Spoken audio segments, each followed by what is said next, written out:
Biden veut mettre fin à la désinformation sur les médias sociaux. Mais certains qualifient son projet de censure. Biden peut-il forcer Big Tech à censurer les Américains?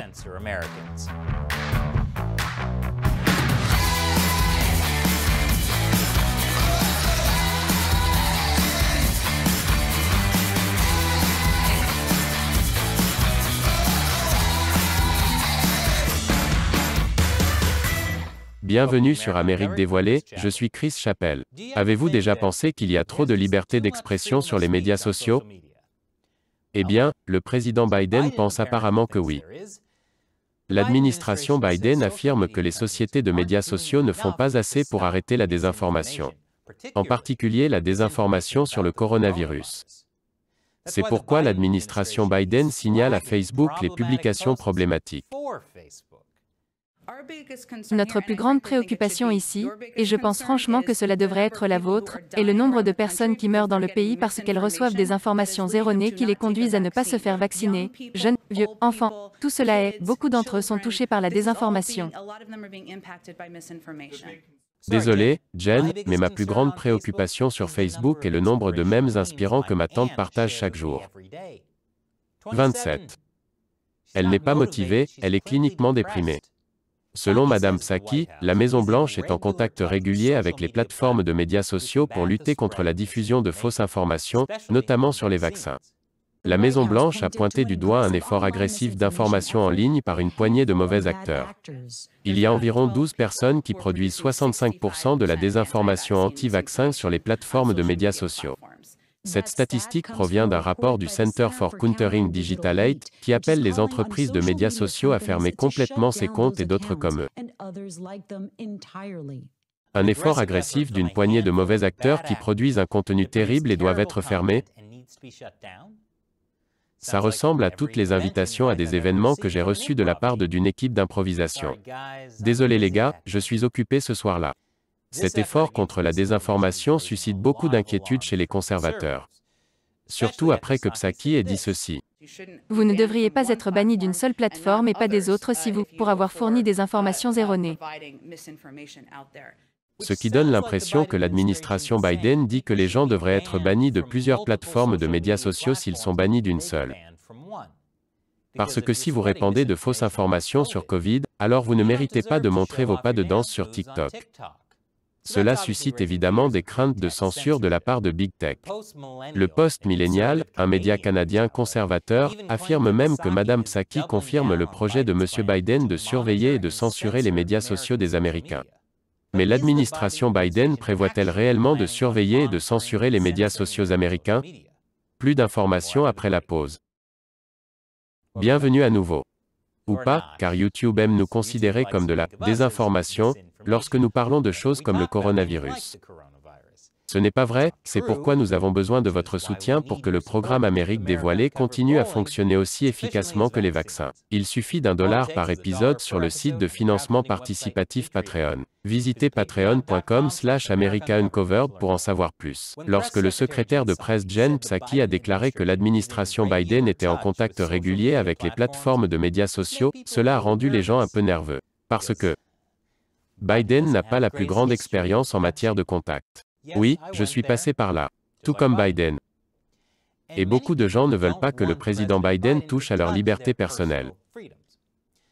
Les conservateurs craignent que le gouvernement fédéral collabore avec des entreprises privées, telles que Facebook, Twitter et YouTube, pour contrôler les discours d'une manière qu'il ne peut pas faire lui-même en raison du premier amendement. Le New York Post l'a même qualifié de « tyrannique ». Selon la National Review, ce que propose Psaki ressemble à un ministère de la vérité habilité à travailler en étroite collaboration avec un important allié politique du secteur privé pour éradiquer les informations que le gouvernement préférerait que vous n'entendiez pas. Plusieurs responsables républicains tirent également la sonnette d'alarme. Thomas Massie, membre du Congrès, affirme que la déclaration de Madame Psaki montre clairement que l'administration Biden veut que les gens soient interdits de séjour simplement parce qu'ils ne sont pas d'accord avec le récit préapprouvé par le gouvernement. C'est une vraie pente glissante. Et les pentes glissantes sont dangereuses pour Biden parce qu'il peut à peine gérer des escaliers secs. Et voici le sénateur Josh Hawley. Je pense que c'est effrayant, je pense que c'est vraiment effrayant de voir le gouvernement fédéral des États-Unis, la Maison-Blanche compiler des listes de personnes, d'organisations peu importe, puis s'adresser à une entreprise privée qui, soit dit en passant, est un monopole Facebook, et dire que vous devez censurer, que vous devez faire quelque chose à ce sujet, que vous devez dire à ces utilisateurs privés d'une entreprise privée ce qu'ils peuvent ou ne peuvent pas dire. Je veux dire, je pense juste que ce genre de coordination entre le grand gouvernement et la grande entreprise monopolistique, mon gars, c'est un truc effrayant et c'est vraiment de la censure. Le grand gouvernement et les big tech qui se couchent ensemble sans aucune protection est effrayant. Parce que cette union pourrait mener à un grand bébé gouvernement tech. Et de plus, ils ne sont même pas mariés. Mais le gouvernement fédéral et big tech se coordonnent-ils pour supprimer la parole et exercer un plus grand contrôle sur le public américain? Eh bien, leur relation est compliquée. Je vous en dirai plus après la pause. Bon retour. Quand Psaki a dit ça, vous ne devriez pas être banni d'une plateforme et pas des autres si vous, pour avoir fourni de fausses informations. On aurait vraiment dit qu'elle disait que les entreprises de médias sociaux devraient travailler ensemble pour interdire les utilisateurs qui fournissent des informations erronées. C'est dangereux, car si Instagram commençait à interdire les utilisateurs qui fournissent de fausses informations, il faudrait interdire tous ceux qui publient des photos d'eux-mêmes en vacances. Nous savons tous que Rome ne ressemble pas à ça, Judy. Vous avez effacé 20 personnes de cette image comme une sorte de Staline Photoshop. Mais certains disent que l'administration Biden ne censure pas. Techniquement. Le gouvernement se contente de suggérer que les plateformes interdisent les personnes qui diffusent la désinformation Covid-19 et n'exigent pas que les plateformes le fassent, ce qui violerait le premier amendement. Ce n'est pas une obligation. C'est juste une douce suggestion. Soutenue par une pression extrême.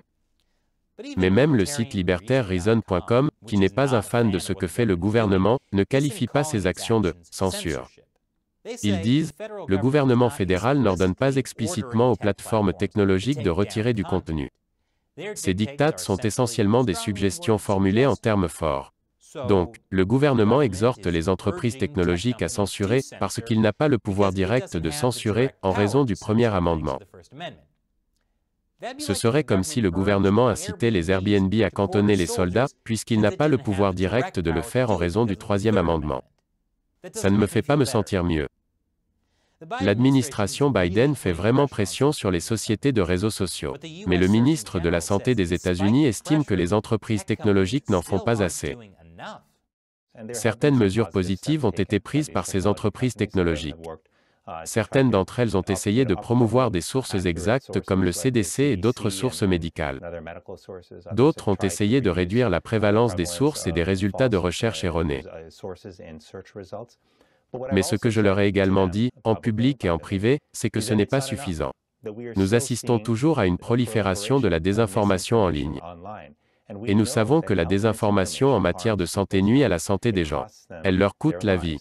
On dirait que le grand gouvernement négocie avec les grandes entreprises technologiques pour essayer de les rallier à sa cause. Grand gouvernement, tu as encore lu le livre « The Pick-up Artist ». Arrêtez, on n'est pas en 2007. Mais le président Biden a surpassé le chirurgien général en disant à tout le monde ce qu'il pense vraiment. Quel est votre message aux plateformes comme Facebook? Ils tuent des gens, je veux dire, eh bien, regardez, la seule pandémie que nous avons est parmi les non-vaccinés. Et ils tuent des gens. Off, c'est dur. Même si je suis content qu'il les ait appelés par leur nom au lieu de rester dans le vague ou de faire du subtweet. Je ne suis pas content de savoir ce que signifie vagbooking et subtweeting. L'attaque de Biden contre Facebook fait suite à des mois de frustration à la Maison-Blanche. Vous savez qui d'autre est frustré? Facebook. Ils disent que Biden les montre du doigt. Ce qui est ennuyeux, car il aurait pu simplement utiliser la fonction poke. Ce truc était génial, pourquoi plus personne ne l'utilise? Facebook affirme également que l'administration Biden a choisi de blâmer une poignée d'entreprises américaines de médias sociaux pour l'augmentation des cas de Covid. Pour être juste, le site de médias sociaux Nobslob, où les utilisateurs postent des selfies d'eux-mêmes en train de lécher des poignées de porc, semble être au moins partiellement à blâmer. Facebook a également accusé la Maison-Blanche d'essayer de trouver des boucs émissaires pour avoir manqué ses objectifs en matière de vaccins. En bref, Facebook traite Biden de fake news. Et venant de Facebook, ma réaction est la suivante. Ah! Wow! Triste. Dans cet ordre. Donc Facebook n'aime pas que Biden les pousse à bout. Et donc ils ripostent. Mais ça ne veut pas dire que les entreprises technologiques ne vont pas finir par écouter le gouvernement. Oui, techniquement, ce n'est pas de la censure quand l'administration Biden signale les publications problématiques à Facebook.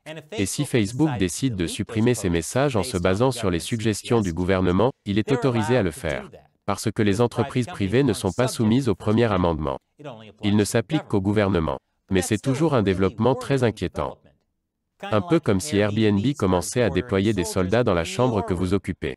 C'est d'autant plus inquiétant que les efforts déployés par le gouvernement et les plateformes technologiques pour supprimer les fausses informations ont indéniablement abouti à la suppression d'informations qui sont soit factuelles, soit pourraient plausiblement s'avérer factuelles. Comme la théorie de la fuite du laboratoire du coronavirus, qui est soudainement passée de désinformation à plausible. Et comme le souligne l'American Civil Liberties Union, quel que soit le parti au pouvoir, voulons-nous vraiment que le gouvernement décide de ce qui est vrai et de ce qui est faux? Comme l'administration Nixon, ou l'administration George W. Bush, ou l'administration Obama, ou éventuellement l'administration de Dwayne « The Rock » Johnson. Vous savez, chaque fois que la question de la censure des médias sociaux est soulevée, certaines personnes la défendent en disant que les entreprises privées ont le droit de censurer les utilisateurs de leur plateforme, même si celle-ci est essentiellement la nouvelle place publique. Et certains continueront à défendre cette position même si ces entreprises technologiques le font à la suggestion du gouvernement américain. Mais vous savez quel autre pays a une censure d'Internet qui est en fait principalement mise en œuvre par des entreprises privées à l'écoute du gouvernement? La Chine. Oui, la Chine. Bien sûr, les autorités chinoises censurent aussi directement l'Internet, puisqu'elles n'ont pas à se soucier de la liberté d'expression. Mais une grande partie de la censure sur Internet en Chine est une autocensure des entreprises technologiques qui ne veulent pas s'attirer les foudres du Parti communiste. Parce que le gouvernement chinois est comme le Père Noël. Il observe quand vous dormez, garde une liste de ceux qui ont été vilains et a des pratiques de travail moralement discutables.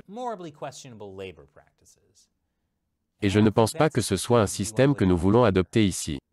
Alors que pensez-vous de la lutte de l'administration Biden contre la désinformation? Est-elle justifiée, ou est-ce le début d'une pente très glissante? Faites-le moi savoir dans les commentaires ci-dessous. Encore une fois, je suis Chris Chappell, merci d'avoir regardé Amérique dévoilée.